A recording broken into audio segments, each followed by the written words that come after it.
આજે આપણે બનાવવાના છે માવાના પેંડા. આપણે ગામડેથી માવો છે તે આવી ગયો છે, તો માવાના પેંડા બનાવવાના છે. અને એમાં આપણે એલાયચી પાવડર નાખવાનો છે, એલાયચીનો ભૂકો કરી નાખ્યો છે. તો સૌથી પહેલા છે ને આપણે આ માવાને છે ને ખમણી નાખવાનું છે, હલાવવામાં આપણું ઈઝી પડે એમ. તો ચાલો સૌથી પહેલા આને ખમણી નાખીશું.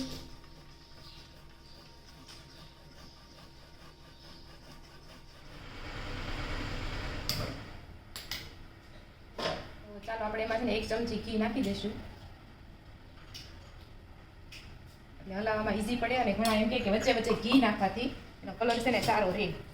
તો ચાલો આપણે જોઈએ.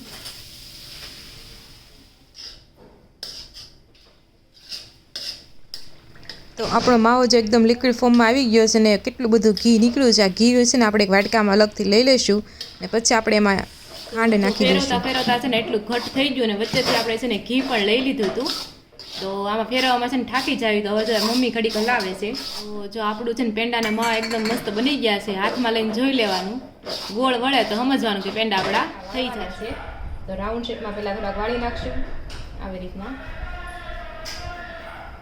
અને એવું લાગે તો હાથમાં છે ને ઘી ને લગાડતું જવાનું.